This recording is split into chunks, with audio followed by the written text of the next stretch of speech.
देवी लक्ष्मी कहती है कि घर की ये 5 चीज़ें कभी दूसरों को नहीं देनी चाहिए।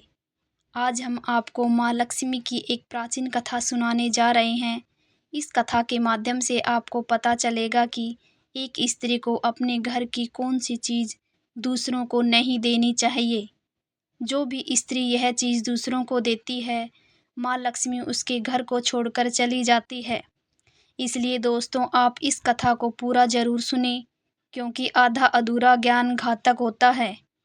जो भी इस कथा को पूरा सुनता है, माँ लक्ष्मी उसकी झोली खुशियों से भर देती है। तो चलिए बिना देरी की आपको वह प्राचीन कथा सुनाते हैं। दोस्तों, पूर्व काल की बात है।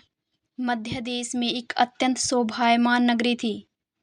उस नगरी में एक राधिका नाम की स्त्री अपने पति और सास ससुर के साथ निवास करती थी। राधिका एक पवित्र व्रता नारी थी, जो सत्य धर्म का पालन करने में तत्पर थी। राधिका का स्वभाव अत्यंत दयालु था। वह सदैव दूसरों की सहायता करती थी।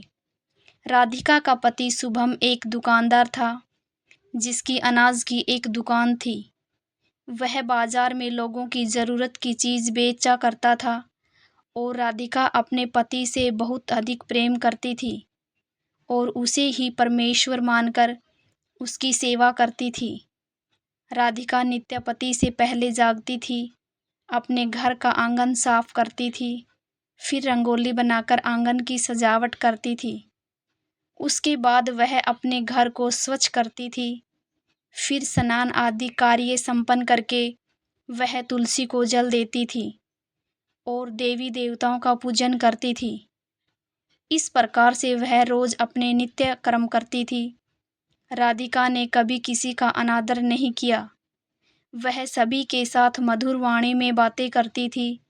सभी लोग राधिका को देखकर कहने लगे थे कि यह तो साथ साथ लक्ष्मी के समान गुण वाले स्त्री है। यह अपने परिवार का कितने अच्छे से ख्याल रखती है।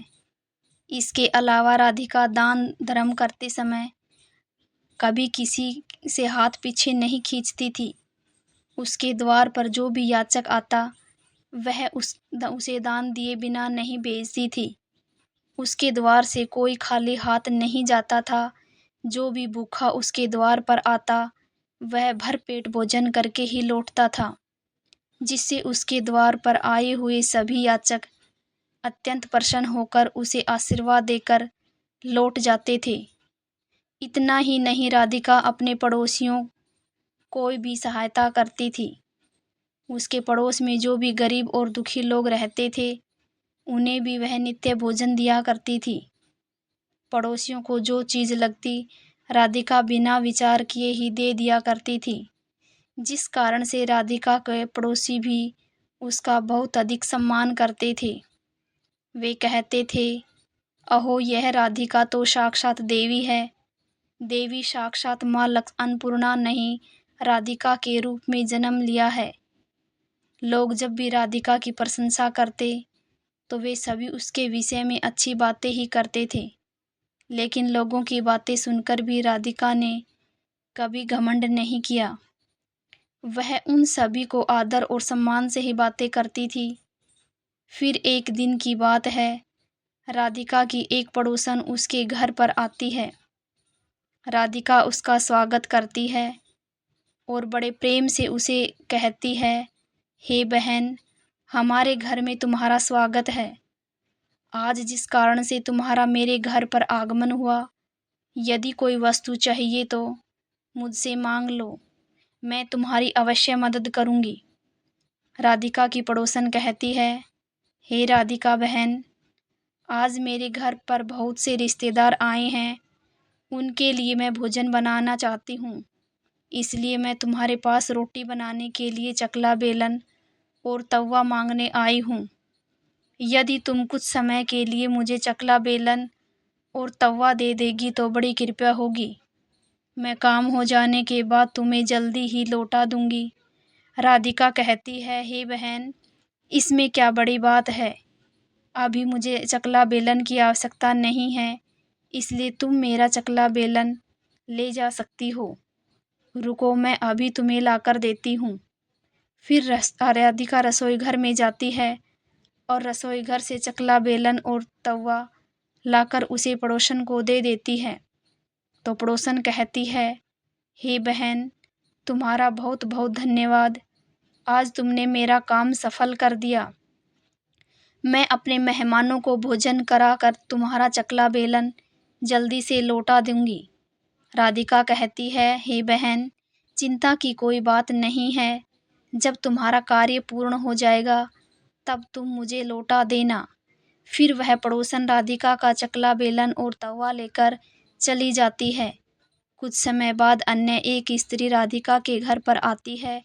राधिका उसका भी प्रेम से स्वागत करती है और पूछती है, पधारो बहन, आज तुम्हें मुझसे क्या काम है? निसंकोच कहो और बताओ तुम्हें मुझसे क्या चाहिए। मैं तुम्हारी मदद ज़रूर करूँगी। तब वह स्त्री कहती है, हे बहन, मेरे घर पर बहुत गंदगी हो गई है और घर को साफ करने के लिए मेरे पास कुछ भी नहीं है। इसलिए मैं तुम्हारे पास झाड़ू मांगने के लिए आई हूँ। यदि तुम्हें कोई समस्या ना हो तो कृपया मुझे अपने घर की झाड़ू दे दो। मैं अपना घर साफ करके तुम्हें झाड़ू लौटा दूंगी। राधिका बिना विचार किए ही कहती है, हे बहन, बस झाड़ू ही तो है, इसमें क्या समस्या हो सकती है। तुम रुको, मैं अभी तुम्हें अपने घर की झाड़ू लाकर देती हूँ। इतना कहकर राधिका घर के अंदर जाती है और झाड़ू लेकर आती है और उस स्त्री को दे देती है। वह स्त्री राधिका के घर की झाड़ू लेकर चली जाती है। फिर कुछ देर बाद अन्य एक स्त्री राधिका के घर पर आती है। राधिका उसका भी बड़े प्रेम से स्वागत करती है। राधिका कहती है, पधारो बहन, क्या बात है? आज मेरे घर पर किस कारण से आना हुआ? तुम्हें जो भी कुछ चाहिए निसंकोच होकर कहो। मैं तुम्हारी सहायता करने का प्रयास अवश्य करूँगी। तब वह स्त्री कहती है, हे राधिका, तुम बड़ी दयालु हो। मैं तुम्हारे बारे में बहुत सुना है और तुम सभी की मदद करती रहती हो। इसलिए मैं तुम्हारे पास एक छोटी सी मदद मांगने के लिए आई हूँ। राधिका कहती है, हे बहन, संकोच न करो। तुम्हें जो भी कुछ चाहिए मांग लो। यदि मेरे बस में होगा तो मैं मना नहीं करूँगी। मैं तुम्हारी सहायता अवश्य करूँगी। तब वह स्त्री कहती है, हे राधिका बहन, आज मेरी बेटी को देखने के लिए लड़के वाले आ रहे हैं। इसलिए मुझे चिंता है। मेरे पास पहनने के लिए एक भी गहना नहीं है, तो मैं अपनी बेटी को क्या दूँ? उसके पास पहनने के लिए अच्छे वस्त्र भी नहीं हैं। इसलिए कृपया करके मुझे आप थोड़े गहने और वस्त्र उधार में दे दीजिए, केवल एक दिन के लिए। जब लड़के वाले देखकर चले जाएंगे तो मैं तुम्हारे गहने लौटा दूंगी। उस पड़ोसन की बात सुनकर राधिका कहती है, बस इतनी सी बात? बहन, तुम चिंता मत करो। तुम्हारी पुत्री मेरी छोटी बहन की जैसी है। उसकी सहायता मैं अवश्य करूंगी। मैं अभी तुम्हें मेरे गहने और साड़ी देती हूँ, जिसे पहनकर तुम्हारी पुत्री राजकुमारी लगेगी। फिर राधिका अंदर जाती है, अपने गहने और साड़ी लेकर आती है और उसे पड़ोसन को दे देती है। वह पड़ोसन परसों होकर राधिका के गहने और साड़ी लेकर चली जाती है। फिर शाम हो जाती है और अन्य एक पड़ोसन राधिका के घर पर आती है। राधिका उसका भी बड़े प्रेम से स्वागत करती है और कहती है, पधारो बहन, आज किस कारण से मेरे घर पर आना हुआ? बताओ, मैं तुम्हारे किस प्रकार से सहायता कर सकती हूँ? तुम्हें जो कुछ चाहिए निसंकोच मांग सकती हो। मैं तुम्हारी मदद ज़रूर करूँगी। वह पड़ोसन कहती है, हे राधिका बहन, तुम बड़ी दयालु हो और तुम सभी की मदद करती हो। इसलिए मैं तुम्हारे पास आई हूँ। मेरा बच्चा भूखा है और उसे पिलाने के लिए दूध नहीं है। इसलिए मैं तुम्हारे पास दूध मांगने के लिए आई थी। अगर थोड़ा सा दूध मिल जाता तो बड़ी कृपया होती। राधिका कहती है, अरे बहन, इसमें कौन सी बड़ी बात है? लो, अभी मैं तुम्हें दूध दे देती हूँ। राधिका रसोई घर में जाती है और थोड़ा सा दूध लेकर आती है और उसे पड़ोसन को दे देती है। वह पड़ोसन प्रसन्न मन से दूध को लेकर चली जाती है। इस प्रकार से राधिका अपने सभी पड़ोसियों की मदद कर देती है और प्रसन्न होकर घर का काम करने में लग जाती है। फिर रात होते ही उसका पति घर पर लौट आता है। राधिका अपने पति को प्रणाम करती है और उसकी खूब सेवा करती है। रात को दोनों पति पत्नी आनंद से सो जाते हैं। फिर दूसरे दिन भी जागते हैं तो उन्हें एक बहुत ही बुरी खबर कानों पर पड़ती है। एक आदमी दौड़ता हुआ राधिका के घर पर आता है और राधिका के पति से कहता है, हे भाई, कल रात को किसी ने आपकी दुकान लूट ली है, सारा माल गायब हो गया है। राधिका का पति एकदम से घबरा जाता है और दौड़ता हुआ अपनी दुकान पर जाता है तो देखता है कि उसका सारा माल किसी ने लूट लिया है। वह देखता है कि उसकी दुकान में रखा हुआ सारा धन भी चोरी हो चुका है। वह दुखी और निराश होकर घर पर लौटता है और राधिका को सारी बात बता देता है, जिसे सुनकर राधिका बहुत दुखी हो जाती है। राधिका कहती है, आप चिंता न कीजिए, हमारे घर में अभी बहुत सारा रखा हुआ है, जिसे आप फिर से व्यापार शुरू कर सकते हैं। फिर राधिका अपने घर की तिजोरी में देखती है तो वह भी पूरी तरह खाली दिखाई देती है। उसके अंदर का भी सारा माल अब चोरी हो चुका था। यह देखकर राधिका बहुत दुखी हो जाती है। उसे समझ में नहीं आता कि यह कैसे हुआ। राधिका का पति उस पर बहुत क्रोधित हो जाता है और पूछता है, राधिका, सच सच बताओ, हमारे घर के अंदर रखा हुआ सारा पैसा कहाँ गया? राधिका कहती है, हे नाथ, मैं घर पर ही थी, सारा धन तिजोरी में ही था, किसी ने इसे चुरा लिया है, पता नहीं। कृपया आप शांत हो जाइए, हम कोई ना कोई उपाय जरूर ढूंढ लेंगे।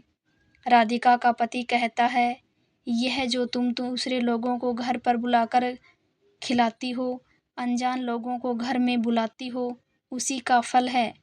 यह उन्हीं में से किसी ने हमारा घर का सारा पैसा चुरा लिया है।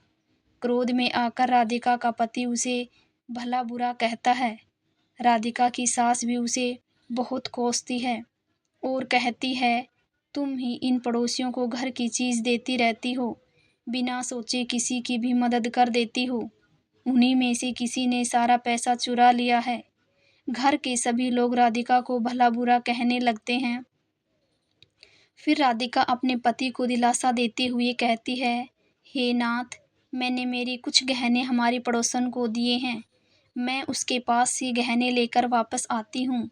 फिर राधिका उस गरीब पड़ोसन के घर पर जाती है तो देखती है उसके घर पर कोई नहीं होता। वह स्त्री भी घर छोड़कर राधिका के गहने लेकर भाग गई होती है। राधिका निराश होकर घर पर लौटती है और अपने पति को सारी बात बता देती है। राधिका की बात सुनकर उसका पति आग बबूला हो जाता है और राधिका को भला बुरा कहने लगता है। राधिका का पति कहता है, हे राधिका, तुम बड़ी मूर्ख हो, तुम्हारे ही कारण हमारा सारा धन वैभव चला गया है। तुम्हारे दान देने की आदत के कारण ही हमारे ऊपर यह मुसीबत आन पड़ी है। अब तू इस घर में नहीं रह सकती, तू अभी इसी क्षण इस घर को छोड़कर चली जा। राधिका कहती है, हे नाथ, आपके सिवा मेरा इस दुनिया में कोई नहीं है, मैं आपको छोड़कर कहाँ जाऊँ। राधिका का पति कहता है, तू कहीं पर भी जा, लेकिन अब इस घर में तू नहीं रह सकती। तेरे ही कारण मेरा सब कुछ बर्बाद हो गया है, तो इस घर में रहेगी तो बचा कुचा सब कुछ नष्ट हो जाएगा। राधिका अपने पति को हाथ जोड़कर विनती करने लगती है, हे स्वामी, ऐसा ना कहिए, मैंने कोई अपराध नहीं किया है, आपके बगैर मैं जीवित नहीं रह सकती। मुझ में दासी को आप घर से मत निकालिए। लेकिन राधिका का पति उसकी एक नहीं सुनता और उसे अपने घर से धक्के मार कर निकाल देता है और कहता है, अब तू इस घर से चली जा और लौटकर कभी मत आना। चाहे तो किसी नदी में कूदकर अपनी जान दे देना, लेकिन अब तू इस घर में मेरे साथ नहीं रह सकती। फिर राधिका दुखी होकर रोती हुई अपने पति के घर को छोड़कर चली जाती है। चलते चलते राधिका माता लक्ष्मी के मंदिर में जाती है और माँ लक्ष्मी से प्रार्थना करते हुए कहती है, हे माँ लक्ष्मी, मैं तो नित्य आपकी पूजा करती थी, फिर भी आपने मेरा घर क्यों छोड़ा? कृपया मुझे बताओ माँ, मैंने ऐसा कौन सा अपराध किया है जो आप मुझसे रूठ गई हो? फिर राधिका वहीं पर बैठकर सोचने लगती है, यदि मेरे पति मेरा भी स्वीकार नहीं करेंगे तो मैं जीवित रहकर क्या करूं? यदि मेरे ही कारण मेरे पति की दुर्दशा हुई है तो मुझे जीवित रहने का कोई अधिकार नहीं है। इतना सोचकर राधिका अपने प्राण देने के लिए नदी की तरफ जाने लगती है। नदी के पास जाकर राधिका माता लक्ष्मी से प्रार्थना करती है। वो कहती है, हे माँ लक्ष्मी, अब मैं अपने प्राण देने जा रही हूँ। यदि मेरे द्वारा तुम्हारी पूजा में कोई कमी रह गई हो तो मुझे माफ़ करो। मैं अपने पति के बिना जीवित नहीं रह सकती, इसलिए अब मैं इस नदी में कूदकर अपने प्राण दे दूंगी। इतना कहकर राधिका नदी में कूदने ही वाली होती है कि साथ साथ माँ लक्ष्मी उसे स्थान पर प्रकट हो जाती है। माँ लक्ष्मी राधिका से कहती है, रुक जाओ राधिका, रुक जाओ पुत्री, तुम यह क्या कर रही हो? राधिका आंखें खोलकर देखती है कि साक्षात माँ लक्ष्मी उसके सामने खड़ी है। माँ लक्ष्मी के दर्शन करके राधिका बहुत प्रसन्न हो जाती है और माँ को बार बार नमस्कार करते हुए कहती है, हे माँ लक्ष्मी, मुझे क्षमा करना, मैं बहुत बड़ा पाप करने जा रही थी। देवी लक्ष्मी कहती है, हे राधिका, मनुष्य को श्याम अपने प्राण नहीं लेने चाहिए, यह महापाप है। ईश्वर ने जो शरीर प्रदान किया है उसे ऐसे नष्ट नहीं करना चाहिए। राधिका कहती है, मन में भी बस हूँ, मेरे पति ने मेरा त्याग दिया है और स्त्री को अपने पति के बिना नहीं रहना चाहिए। मैं अपने पति के बिना जीवित नहीं रह सकती, इसी कारण से अपने प्राण देने जा रही हूँ। देवी लक्ष्मी कहती है, हे राधिका, मैं सब कुछ जानती हूँ और यह भी जानती हूँ कि तुम्हारे पति ने तुम्हारा त्याग क्यों किया है। यह सब तुम्हारी ही भूल के कारण हुआ है। तुमने अनजाने में कुछ ऐसी चीज़ों का दान किया था जिसके कारण मुझे तुम्हारा घर छोड़कर जाना पड़ा। जो भी स्त्री अपने घर की इन चीज़ों को दूसरों को दे देती है, उनके घर में मेरा वास नहीं होता। मैं उन वस्तुओं के साथ ही उनका घर छोड़कर चली जाती हूँ। तब राधिका कहती है, हे माँ, ऐसी वह कौन सी वस्तुएं हैं? कृपया आप मुझे बताइए। मैंने कौन सी वस्तु का दान किया है जिसके कारण आपने मेरे घर का त्याग किया है? देवी लक्ष्मी कहती है, हे पुत्री, अब तुम ध्यान से सुनो। मैं तुम्हें उन चीज़ों के बारे में बताती हूँ जो किसी भी स्त्री को दूसरों को नहीं देनी चाहिए। इन चीज़ों का दान करने पर मैं उसे घर को छोड़कर चली जाती हूँ। हे राधिका, सबसे पहली वस्तु है चकला, बेलन और तवा। किसी भी स्त्री को अपने घर का चकला, बेलन और तवा कभी भी दूसरों को नहीं देना चाहिए। रसोई घर में इन वस्तुओं का महत्व सबसे अधिक होता है। इन वस्तुओं की पवित्रता सदैव ही बनी रहनी चाहिए। इन्हीं वस्तुओं से भगवान विष्णु को प्रसाद बनाया जाता है और तवे पर बनी पहली रोटी गाय को भी खिलाई जाती है। इसलिए इन वस्तुओं को हमेशा स्वच्छ और शुद्ध रखना चाहिए। दूसरों को देने पर यह अपवित्र हो सकती हैं और फिर इनका उपयोग करना अशुभ फल प्रदान करता है। इसलिए राधिका अपने रसोई घर के चकला, बेलन और तवा अपनी पड़ोसन को देकर पहले सबसे बड़ी भूल की है। आगे माँ लक्ष्मी कहती है, हे राधिका, अब तुम दूसरी वस्तु के विषय में सुनो। तुमने अपनी पड़ोसन को अपने घर में रखी हुई झाड़ू ही दे दी। जिस वस्तु में मेरा सदैव वास होता है उस वस्तु को मुझे सबसे अधिक प्रिय है, फिर मैं तुम्हारे घर में कैसे रहती? राधिका, जो स्त्री अपने घर की झाड़ू दूसरों को दे देती है, मैं उसके घर को त्याग देती हूँ। झाड़ू से घर की स्वच्छता की जाती है और जहाँ पर स्वच्छता होती है उसी स्थान पर मेरा वास होता है। ध्यान में रखना राधिका, घर में झाड़ू को हमेशा छुपा कर रखना चाहिए। झाड़ू पर बाहरी व्यक्ति की दृष्टि भी नहीं पड़नी चाहिए। झाड़ू एक अत्यंत पवित्र वस्तु है। इस पर पैर नहीं लगाना चाहिए और इसे कभी भी गंदगी साफ नहीं करनी चाहिए। माँ लक्ष्मी कहती है, हे राधिका, अब तुम तीसरी वस्तु के विषय में सुनो, जो एक स्त्री को कभी दूसरों को नहीं देनी चाहिए। वह वस्तु है आभूषण। एक स्त्री को अपने आभूषण कभी अन्य महिला को नहीं देने चाहिए। मैं सदैव ही आभूषणों में वास करती हूँ। स्त्री के 16 श्रृंगार में वह वस्तु का बहुत अधिक महत्व होता है। एक विवाहित स्त्री को अपने आभूषण कभी अन्य स्त्री को पहनने के लिए नहीं देने चाहिए। जो स्त्री अपने आभूषण अन्य स्त्री को दे देती है, उसके जीवन में दुर्भाग्य आता है। हे राधिका, अब मैं तुम्हें चौथी वस्तु के विषय में बताती हूँ। किसी भी मनुष्य को श्याम हो जाने के बाद कभी सफ़ेद रंग की वस्तुओं का दान नहीं करना चाहिए, किंतु तुमने श्याम के समय दूध का दान किया था। श्याम को दूध का दान करने से जीवन में दुर्भाग्य आता है। श्याम को सफ़ेद रंग की चीज़ दान करने से मनुष्य के जीवन में दुर्भाग्य आता है। माँ लक्ष्मी कहती है, हे राधिका, अब मैं तुम्हें उन सभी वस्तुओं के बारे में बता दिया है जिनका कभी दान नहीं करना चाहिए। यह वस्तुएं कभी दूसरों को उधार में अथवा उपयोग के लिए नहीं देनी चाहिए। हे राधिका, राधिका कहती है, माँ लक्ष्मी, मुझसे बड़ी भूल हो गई है। मैं इन बातों से अनजान थी। कृपया मुझे क्षमा करो और अब मुझे प्रायश्चित करने का उपाय बताओ। देवी लक्ष्मी कहती है, हे राधिका, तुमने प्रायश्चित पहले ही कर लिया है, इसलिए अब तुम अपने घर पर लौट जाओ। मैं तुम्हें तुम्हारा संपूर्ण वैभव और धन संपत्ति लौटा देती हूँ। इतना कहकर माँ लक्ष्मी उस स्थान से अंतर्ध्यान हो जाती है। फिर राधिका माँ लक्ष्मी को धन्यवाद करती है और उस स्थान से घर की तरफ जाने लगती है। तभी उसका पति ढूंढते हुए उसकी तरफ आ रहा होता है। वह राधिका के पास आकर उसे क्षमा मांगता है और कहता है, राधिका, मुझे माफ़ कर दो। मैं तुम्हें भला बुरा कहा था। तुम तो साक्षात देवी के समान हो। माँ लक्ष्मी की कृपा से हमें अपना सारा धन वैभव वापस मिल गया है। जिन लोगों ने हमारा धन लूटा था, उन सभी ने हमारा धन हमें लौटा दिया है और तुम्हारा नाम लेते हुए क्षमा मांग ली है।